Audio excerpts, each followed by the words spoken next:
Bem-vindos à nossa reunião. Infelizmente, ainda continuamos sem as nossas reuniões presenciais. Entretanto, isso não nos impede de estarmos juntos nesta quarta-feira para a oração e meditação na Palavra de Deus. Eu gostaria de estar fazendo a leitura de um versículo no Salmo 119 e o versículo 27.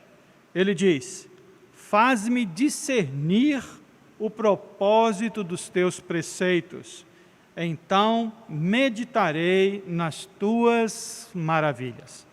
A palavra de Deus é clara em nos desafiar a meditar na sua palavra, porque ela revelará as suas maravilhas à nossa vida. Maravilhas essas que nos apontarão para os feitos do Senhor. E nós damos graças, porque mesmo nesses dias, Deus não está inativo, inerte, ocioso. Ele continua operando, mesmo através dessas situações, a nossa vida. Nós vamos dar seguimento aos estudos que o nosso irmão Jusemar começou semana passada, observando aí a vida do personagem Esdras. Só que antes de passar a palavra para ele, eu gostaria de fazer a leitura de um hino. Ele diz: a Santa Bíblia que Deus nos tem dado é manancial de verdade e de luz, mina preciosa, tesouro sagrado, rota divina que a Cristo conduz. Esta é uma das maravilhas que a palavra de Deus nos apresenta. Ela nos apresenta o Senhor Jesus como Filho de Deus. E nós temos que meditar nessa palavra para encontrar aqui os propósitos de Deus para as nossas vidas. Quero convidá-los para que junto comigo estejam fazendo uma oração, lembrando que após a mensagem seria interessante você e sua família dedicarem um período de oração para a nossa igreja e as necessidades que existem entre nós. Vamos orar então, pedindo a bênção de Deus sobre nós? Amado Pai, nós te damos graças por esse nosso ajuntamento, mesmo que seja virtual. Apesar de não estarmos podendo nos ver, sentimos que somos um corpo e que esse corpo goza da Tua graça e da Tua companhia. E que nesses dias o Senhor tem estabelecido o Teu propósito. Por isso, queremos meditar na Tua palavra, para entender o que o Senhor tem preparado para as nossas vidas e responder de uma forma positiva a esse Teu propósito, aprendendo então, conhecendo e desfrutando das Tuas maravilhas. Abençoe o Teu servo Jusemar, que estará trazendo a palavra para nós nessa noite.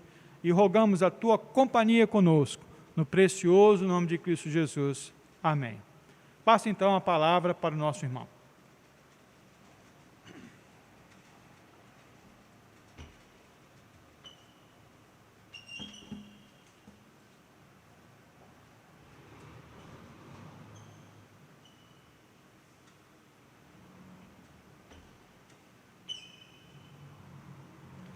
Boa noite.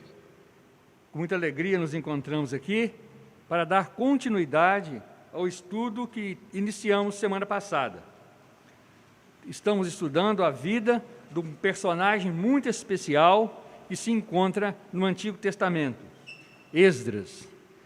Nós temos como título o desenrolar do propósito do coração de Esdras. Nós temos uma proposição bem definida, as etapas do propósito do coração de Esdras: buscar, cumprir e ensinar ao povo a lei do Senhor. Nós vimos semana passada que o versículo-chave para as nossas considerações é Esdras 7 e 10, que diz assim: porque Esdras tinha disposto o coração para buscar a lei do Senhor e para cumprir e para ensinar em Israel os seus estatutos e os seus juízos. Nós lemos esse versículo em 4 versões diferentes. Por quê? Que eu achei importante quando eu fiz essas leituras. Apenas a primeira parte, porque Esdras tinha disposto. Nas versões que nós lemos, Cada uma tinha um sinônimo ou um significado diferente. Na primeira dizia que Esdras tinha trabalhado o seu coração. Veja bem, como isso é importante.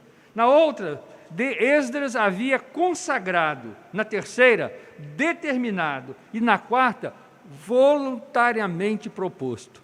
Então, quando nós fazemos o somatório dessas expressões, nós vemos que foi algo muito complexo, muito importante e muito espiritual para nós. Mencionei que Esdras é um super-herói, um daqueles que nós devemos admirar e devemos nos espelhar. Nós falamos do contexto histórico, que o povo de Israel havia sido levado para o cativeiro e lá permaneceu 70 anos. Foi levado em 3 etapas distintas. E depois dos 70 anos, o povo retornou em 3 etapas distintas também. Esdras liderou essa segunda leva, levando consigo mais ou menos 7.000 pessoas. Vimos as maravilhas, os prodígios deste homem, como sacerdote, escriba e tudo mais. E hoje nós vamos considerar a primeira etapa do seu propósito, ou seja, Esdras estava disposto a conhecer a palavra de Deus. Foi assim que tudo começou. Um despertamento vindo da palavra, não um despertamento vindo das coisas, dos negócios, do movimento. Creio eu que no momento devocional, no momento de reflexão, de leitura das Escrituras, foi aí que tudo começou, quando Deus falou no seu coração. Agora, ele estava disposto, ele fez um propósito de conhecer a palavra de Deus, de uma maneira bem definida.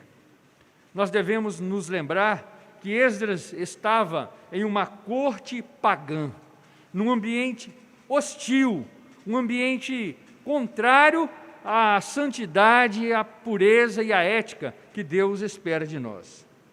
No versículo 6, nós descobrimos que Esdras era versado na lei de Moisés, na lei de Deus. Ele tinha um profundo conhecimento. Ele era escriba. O texto diz que ele era escriba versado. Ou seja, ele era um advogado doutor. Ele era um doutor em advocacia da sua época. Ele conhecia com profundidade a lei do Senhor. Ele tinha uma visão não somente panorâmica, mas uma visão profunda das Escrituras de nosso Deus. O texto diz, ainda no capítulo 7, no versículo 6, que além de ser escribas, a boa mão do Senhor estava sobre ele. Nós lemos também que ele era descendente de Seraías. Encontramos isso no primeiro versículo do capítulo 7. Esdras era filho de Seraías, filho de Azarias, filho de Ilquias. Faz referência a 2 personagens importantes. O primeiro deles é Seraías, um sumo sacerdote na época de Zedequias. E Ilquias chamou muito que a minha atenção em dizer que ele era descendente de Ilquias. E eu conheço um pouco desse homem, já estudei a vida dele. Ilquias, ele era sacerdote na época de Josias, há 160 anos atrás.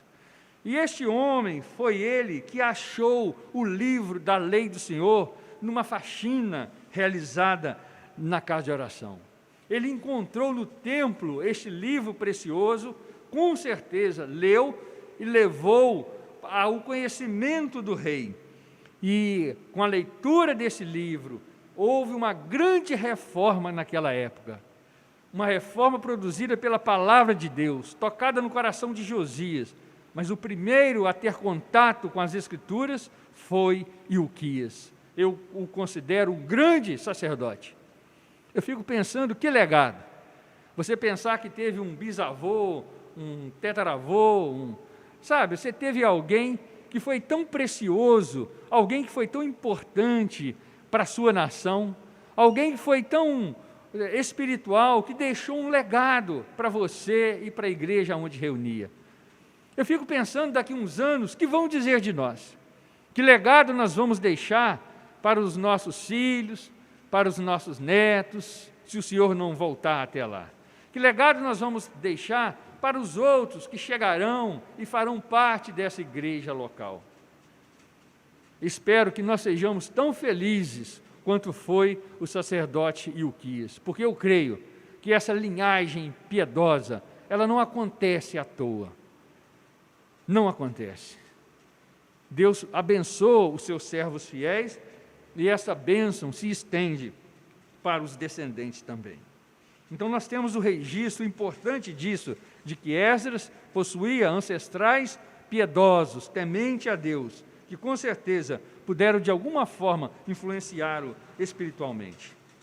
Outra coisa é que, além de ser um sacerdote de direito, ele também o era de fato. Por quê? Porque o sacerdote ele tem uma missão precípua, colocar-se diante de Deus para interceder pelo povo ou pela nação.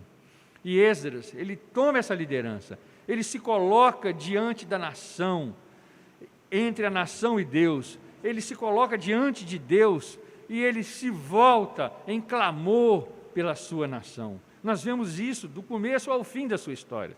Então ele é um sacerdote de direito, mas também um sacerdote de fato, um homem que intercede junto a Deus pelo seu povo, o povo que ele amava. Nós queremos dizer e valorizar o sacerdócio de todos os crentes, é muito bonito isso. Mas muitas vezes não passa da teoria, porque nós não nos colocamos nessa situação. Nós queremos esse direito, nós queremos dizer e proclamar que somos, que muitas denominações às vezes não pensam assim, mas nós valorizamos o sacerdócio de todos os crentes. Mas até onde nós não nos comportamos como tal? Até onde? Estamos mesmo representando o nosso povo? Estamos mesmo intercedendo junto a Deus, pela nação, pela igreja, pela nossa família? Muito bem. Além de ser um legítimo sacerdote, ele era sábio, ele era muito sábio. Sábio aos olhos do grande rei Artaxerxes I. E, além disso, ele era protegido pelo rei. Eu não li o capítulo 7. Agora, teria que ler o capítulo todo, mas gastaria muito tempo. Mas por que eu não li? Porque, semana passada, nós fizemos uma solicitação, que vocês lessem o livro de Esdras, e lessem os capítulos 8 e 9 de Neemias. Eu não sei se você leu, eu não vou pedir para você levantar a mão, não. Mas eu vou dizer uma coisa, era o seu compromisso, era a tarefa deixada para você, era a sua participação no estudo bíblico. Então, se você não leu, você foi negligente à solicitação. Se você não leu porque não teve tempo, impossibilitado, tudo bem. Mas olha só, nós temos um compromisso em estudar a palavra de Deus. E é isso que Esdras fez. Então, ao ler, você se depararia com o versículo 21 e o versículo 25 do capítulo 7, onde diz assim: eu mesmo, o rei Artaxerxes, decreto a todos os tesoureiros que estão da além do grande rio Eufrates, tudo quanto vos pedi, o sacerdote Esdras, escriba da lei dos deuses do céu, pontualmente se lhe faça. E o versículo 25, tu, Esdras, segundo a sabedoria do teu Deus que possuis. Então veja bem, só isso aí, segundo a sabedoria do teu Deus que possuis. Então, Artaxerxes, ele tinha o conhecimento de que Esdras era abençoado por Deus, de que Esdras possuía uma sabedoria diferenciada dos outros da sua época. E o próprio rei tomou partido de Esdras, protegendo-o, dando ordens para que as pessoas fizessem aquilo que ele haveria de solicitar. Então, um carinho muito grande com ele, reconhecimento do seu caráter, reconhecimento do valor da sua pessoa. Tu, Esdras, segundo a sabedoria do teu Deus que possuis. É digno de nota que o rei reconhecia que Esdras, como o escriba da lei dos céus. Olha o versículo 21 que diz isso. Eu mesmo, escriba da lei do Deus do céu. Então ele reconhecia que havia um Deus no céu e que Esdras, de alguma forma, estava sintonizado, ligado, autorizado por esse Deus. É muito importante nós sabermos que a liderança da nossa igreja, os líderes que militam, que oram, que pastoreiam, que cuidam da igreja, recebem uma autoridade do alto, do céu.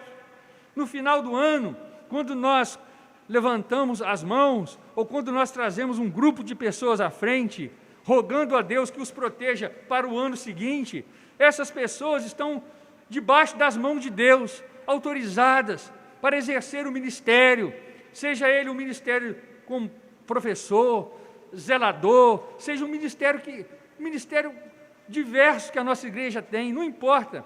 Essas pessoas, nós estamos debaixo da autoridade divina, precisamos ser respeitados. Isso é importante, nós valorizarmos a cada um e respeitar a todos no exercício do seu ministério. E Esdras está recebendo uma grande consideração do rei, porque o rei reconhecia que ele estava autorizado pelo grande Deus dos céus. Não é diferente da maioria daqueles que exercem o ministério aqui na nossa igreja, que deve fazê-lo com todo afinco, o que estamos fazendo para o Senhor. O versículo 22 e 23 do capítulo 7 demonstra o grande temor que o rei tinha do Senhor. O rei tinha um grande temor de Deus. De onde que ele aprendeu isso? Por quê? Esse grande temor, versículo 22, diz assim, versículo, tudo quanto te ordenar, segundo o mandamento do Deus do céu, exatamente se faça para a casa do Deus do céu, pois para que haveria grande ira sobre o reino do rei e seus filhos. Então o rei reconhece, vocês dão a Esdras tudo que ele pedir, tudo que ele solicitar para a casa do grande Deus, do Deus dos céus, vocês entregam, vocês doem, porque senão, para quê? Para que vir uma ira de Deus sobre nós e os nossos filhos? Então, gente, eu fico impressionado como Esdras conseguiu impactar esse rei, o soberano daquela época, mas totalmente humilde, debaixo da soberania de Deus, um homem que reconhecia Deus na sua autoridade, no seu poder. Testemunho de Esdras. Isso é uma das coisas que mais me impressiona, como Esdras conseguiu isso, como ele conseguiu. Ainda em cima dessas considerações, mesmo em meio a um palácio tão idólatra, vamos dizer assim, nós vimos que Esdras era guiado e guardado pelo Senhor. No capítulo 7, por 3 vezes, nós encontramos a expressão, a mão do Senhor estava sobre Esdras, versículos 6b, 9 e 28. 3 vezes, de forma muito clara, para que a gente não tenha dúvida de que a boa mão do Senhor estava sobre Esdras. Isso é muito especial. E outras 3 vezes, no capítulo 8, nós lemos que a boa mão do Senhor estava com todo o povo também. Aí eu pergunto, gente, para que estudar mais? Para que Esdras ia ficar estudando, se ele já tinha esses diplomas todos, se ele já havia feito, ele já era PhD, para quê? Para que investir em aprender mais? Esdras foi um homem que não se contentou com o conhecimento que possuía. E isto, para nós lembrarmos bem, ele o fez numa corte pagã, em meio aos engodos e depravações de um palácio imperial, onde, evidentemente, ele era tido em alta consideração.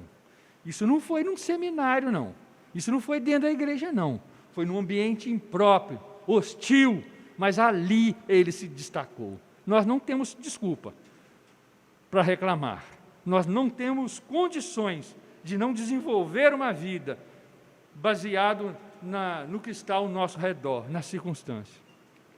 Nós temos que ter o compromisso principal de conhecer. Agora, conhecer de que forma? De uma maneira definida, saber o que nós queremos. Conhecer, não importa que seja numa corte pagã. Agora, conhecer a palavra de Deus, além de uma maneira definida, inclui também conhecer de uma forma completa. Nós precisamos conhecer a palavra de Deus na sua, em toda a sua extensão. Nós precisamos conhecer panoramicamente. Nós precisamos conhecer detalhadamente. Temos que estudar, temos que crescer. E esta era a forma como Esdras buscava a lei do Senhor. Eu fico pensando nas leituras devocionais, naquilo que ele podia ler. Nós temos o privilégio de ler o mesmo que Esdras leu. Certo? E enquanto ele lia na palavra de Deus, o seu povo ali no cativeiro, um pouco já havia voltado, cheio de perspectiva, certas passagens, com certeza, soltavam os seus olhos, produziam muita alegria em seus corações, como os salmos, os livros históricos, e com certeza a palavra de Deus causou-lhe grande impressão. Fico pensando quando ele leu lá no livro de Josué, capítulo 1, versículo 8, Josué 1 e 8, lendo exatamente isto: não cesses de falar deste livro da lei, antes medita nele dia e noite, para que tenhas cuidado de fazer segundo a tudo quanto nele está escrito. Então farás prosperar o teu caminho e será bem-sucedido. Eu acho que esse devia ser o versículo de cabeceira. Eu acho que foi esse versículo que o impactou a sair, a liderar uma nação em busca de um sonho, de um propósito que Deus tinha para aquele povo. Eu acredito nisso. Eu acredito que ele leu também Deuteronômio 7, de 1 a 4, onde há um mandamento em que o povo de Deus não poderia se relacionar com os estrangeiros, que não deveria haver casamento mistos entre o povo de Deus e as outras nações. Ali em Deuteronômio 7, de 1 a 4, eu não vou ler o texto que é um pouco longo, mas você vê claramente Deus proibindo e dizendo o motivo pelo qual os homens não poderiam se casar com pessoas de outras nações, traria um prejuízo muito grande para a nação. E ele, lendo aquilo, ele podia falar: gente, foi isso que aconteceu. Provavelmente ele conhecia também a profecia de Jeremias 29, de 10 a 14. A profecia ali diz ao período do cativeiro babilônico, onde ele estava. E ele podia entender a sua dimensão. Ali diz o seguinte, resumidamente: assim diz o Senhor, quando se completarem os 70 anos de Babilônia, eu cumprirei a minha promessa em favor de vocês, de trazê-los de volta para este lugar. Então, quando Esdras leu isso, ele podia entender: é assim, é por isso que o povo está voltando. Mas esse retorno ainda não se completou. E essas palavras poderiam realmente encher o seu coração de esperança, como Jeremias 29 e 13, onde ele deve ter lido, com certeza, com certeza leu: buscar-me-ei e me acharei, quando buscardes com todo o vosso coração. E foi desafiado a isso. Por isso ele está tentando aprender mais um pouco da palavra do Senhor. Por quê? Desafiado pela palavra de Deus. Também, tendo conhecimento do livro de Esther, sabendo das coisas que havia acontecido ali, o livro de Esther, os acontecimentos se deram entre o capítulo 6 e 7 de Esdras. Exatamente, Esdras deveria estar bem influenciado com o livramento que Deus deu ao povo de Israel, ao povo de Judá, ali na Pérsia. A história de Esther é muito conhecida nossa. O povo de Israel estava em iminência de ser eliminado daquela região, por um decreto do rei, mas houve uma intervenção divina. E o que aconteceu? Esther diz o seguinte: no 13º dia do 12º mês, o mês de Adar, estaria em vigor o decreto do rei. Naquele dia, os inimigos dos judeus esperavam vencê-los, mas aconteceu o contrário. os judeus dominaram aqueles que o odiavam. Isso se encontra em Ester 9:1. Ao invés do povo de Israel ser eliminado, as outras nações é quem foram eliminadas. Não pelo decreto, mas pelo poder de Deus. E Esdras, com certeza, sabia deste fato. Estava por dentro de tudo isso. Então, tudo isso que nós vimos ali, toda essa leitura, todo esse conhecimento das Escrituras, o impactaram, fizeram de um simples homem um grande servo de Deus. Gente, não é a faculdade, não é o curso de inglês, não é o doutorado, o mestrado que vai fazer de nós, ou de cada um de nós, um legítimo servo e serva de Deus.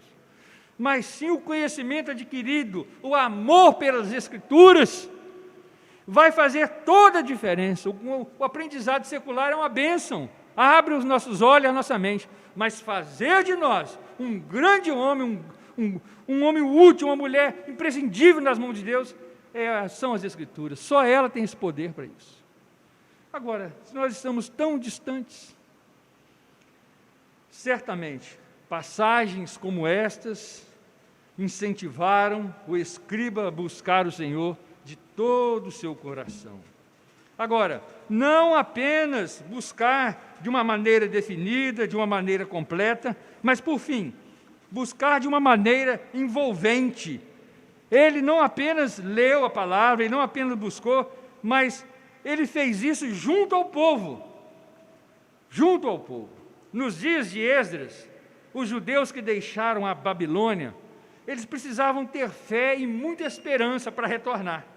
Por quê? Porque muitos judeus haviam ficado prósperos no cativeiro, lá na Babilônia.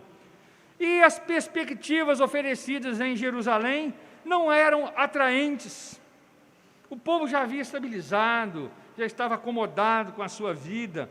Voltar para um lugar onde ainda estava meio precário, as condições não eram favoráveis, como voltar? Se não houvesse uma grande motivação, se não houvesse um incentivo, se não houvesse uma promessa de bênção e de misericórdia de Deus. Então Esdras, com certeza, ele soube motivar o povo através das promessas das Escrituras para que pudesse retornar. A própria Jerusalém, ela estava esparsamente habitada. O movimento que Zorobabel iniciou lá, juntamente com Jesua, Ageu, Zacarias, aquele movimento todo havia esfriado um pouco. A cidade não estava em boas condições. Os muros ainda estavam destruídos, somente mais para frente, com Neemias, eles foram reerguidos. Então, voltar para lá não era coisa fácil, era difícil. E a viagem? E aquela viagem tão longa, quantos dias de viagem num lugar tão hostil? Olha o versículo 31, eu acho importante esse versículo 31, do capítulo 8, versículo 31, diz assim: partimos do rio Ahava, no dia 12 do primeiro mês, a fim de irmos para Jerusalém, mais de 1000 quilômetros. E a boa mão de nosso Deus estava sobre nós, e nos livrou das mãos dos inimigos, dos que nos armavam ciladas pelo caminho. Haviam inimigos, ciladas foram armadas diante deles, pelo caminho. Não é uma suposição, é um fato ocorrido. Mas Deus livrou todo o povo dos inimigos e de suas ciladas.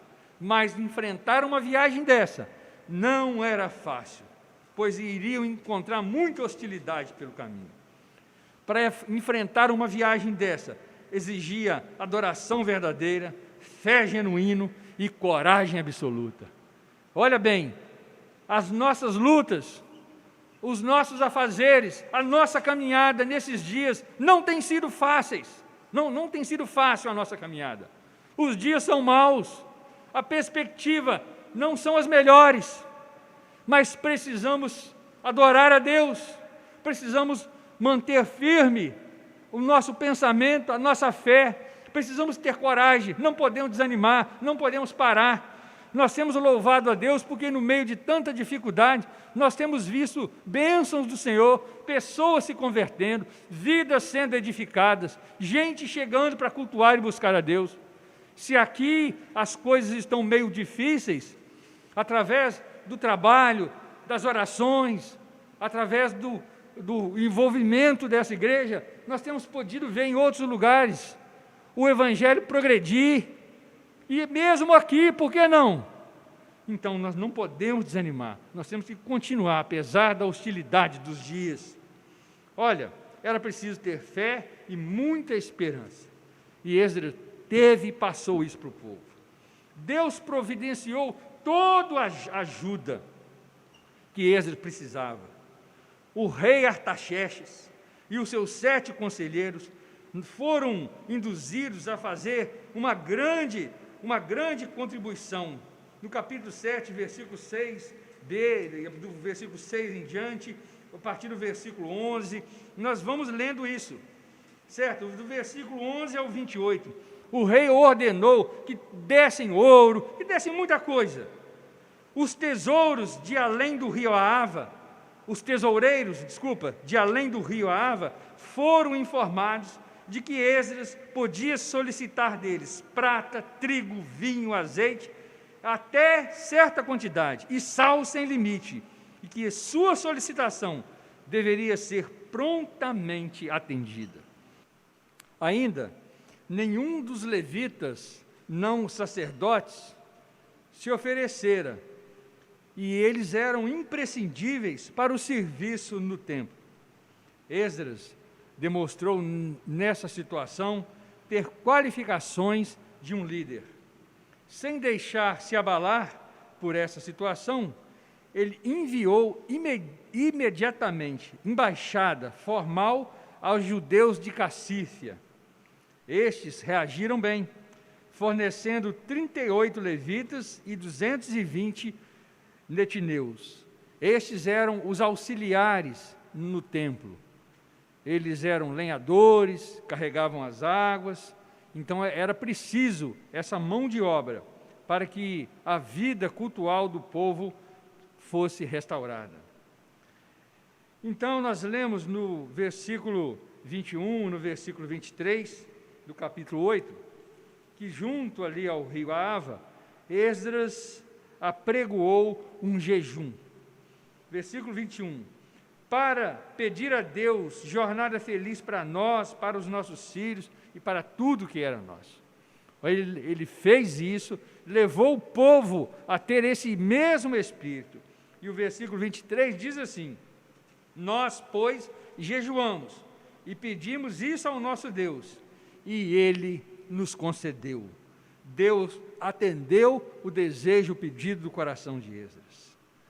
Olha, no versículo 22 nós temos um registro fantástico, onde nós vemos que Esdras, ele não permitiu que nenhuma dúvida fosse lançada, nenhuma sombra sobre o nome de Deus. Por isso, ele não solicitou escolta para essa viagem tão perigosa, mas ele resolveu confiar plenamente na proteção divina. Olha o que diz o versículo 22. Porque eu tive vergonha de pedir ao rei exército e cavaleiros para nos defenderem do inimigo no caminho. Porquanto já lhe havíamos dito: a boa mão do Senhor nosso Deus é sobre todos os que o buscam, para o bem deles, mas a sua força e a sua ira contra todos os que o abandonam. Então Esdras já havia engrandecido o nome de Deus. Esdras já havia ensinado ao rei e aos outros acerca do caráter, da proteção que Deus daria àqueles que o buscam, daqueles que o honram. E agora, ele não sentiu a vontade em pedir proteção, segurança, não. Ele falou: não, nós dissemos que Deus guarda e abençoa, e nós vamos lançar a mão desse recurso. E ele partiu, confiado em Deus. E a mão de Deus, de fato, mostrou estar com Esdras e com todos aqueles que o seguiam, protegendo de todos os inimigos reais, desmanchando todas as armadilhas pelo caminho, até que pôde chegar com segurança em Jerusalém. Quero ler o capítulo 8, nós temos registro disso, no versículo 31. Partimos do Riava, os inimigos estavam nos espreitando, versículo 32. Chegamos a Jerusalém e repousamos ali 3 dias, Esdras 8 e 32. Nós sabemos que foi um total de aproximadamente 7.000 pessoas que retornaram. É muito importante que aqui não há divisão, do que é espiritual e do que é secular. Isso é muito importante. Nós não podemos fazer uma falsa divisão entre o âmbito espiritual e o âmbito secular da vida.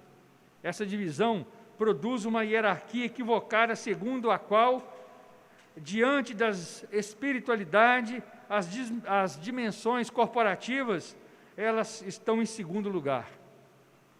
Olha, há uma confusão entre a atividade da igreja e a atividade secular. Certas atividades são consideradas espirituais, estudo bíblico, oração, louvor. Agora, outras são consideradas atividades seculares, como o estudo secular, as leis, a vida profissional, familiar, e às vezes são colocadas em segundo lugar. Mas nós aprendemos uma coisa com tudo isso: não há essa divisão. Tudo é espiritual. O mundo tem uma capacidade, a capacidade de profanar o que é santo, uma capacidade tremenda para isso. Mas a igreja, o povo de Deus, possui uma outra capacidade, de santificar aquilo que era profano, de transformar em santidade aquilo que é secular. Então nós não podemos ter uma vida dividida entre coisas seculares e coisas santificadas. Nós temos que ter essa capacidade de viver de uma forma espiritual. Muito bem. Então, Esdras demonstrou que ele tinha fé na palavra de Deus, ou seja, lealdade para com aquilo que ele estava estudando. Ele tinha fé nas promessas de Deus. Por tudo que ele leu, por tudo que ele aprendeu, ele tinha certeza de que Deus tinha um plano muito especial para aquele povo. E ele tinha fé na intervenção divina em favor do seu povo, de que Deus o protegeria, o levaria com segurança e que os alvos estabelecidos pelo Senhor para aquela nação certamente se cumpririam. Eram dias bem difíceis, mas a fé prevaleceu e no final de tudo, Deus foi glorificado. Esdras conheceu a palavra do Senhor e com esta atitude digna, ele também glorificou o nome de nosso Deus. Com isso, nós encerramos a primeira etapa desse propósito altamente espiritual, que era buscar, ou seja, conhecer a palavra do Senhor. Com a graça de Deus, semana que vem, continuaremos. Daremos uma olhada no segundo propósito, que é o quê? Cumprir aquilo que já se conhece da palavra de Deus. Que Deus abençoe a todos. Irmãos, nós estamos encerrando assim a nossa reunião e gostaríamos de rogar a graça do Senhor conosco. Nesta noite, nosso irmão tem destacado aqui com respeito ao propósito de permanecer firme na palavra. E nós queremos isso. Gostaríamos de estar orando e encerrando a nossa reunião. Nosso irmão vai dar seguimento no seu estudo na próxima semana e nós queremos que você esteja presente participando. Aproveite após esse momento e esteja intercedendo pela igreja. Vamos lembrar dos idosos, vamos lembrar dos nossos irmãos que estão acamados, enfrentando essa doença, a Covid. Pedimos para que a igreja esteja intercedendo, que possamos interceder pela liderança e para que a igreja mantenha-se fiel em seus projetos. Vamos orar? Louvamos, ó amado Pai, pelo teu cuidado e queremos suplicar, ó Senhor, para que o Senhor esteja usando esse momento, ao estarmos ao redor da tua palavra, para que de fato ela fale aos nossos corações e que tenhamos à disposição o ânimo e o desejo de, como Esdras, buscar o Senhor, buscar na tua palavra e assim impactar o mundo ao nosso redor. Nós rogamos a tua graça conosco nesta noite, no precioso nome de Cristo Jesus. Amém. Gostaria apenas de estar lendo o hino 175 que diz: abre tu, Senhor, meus olhos bem, para eu maravilhas ver na tua lei, na tua lei. Espero que nós tenhamos nessa noite desfrutado dessa maravilha que é a palavra do Senhor. Que Deus os abençoe.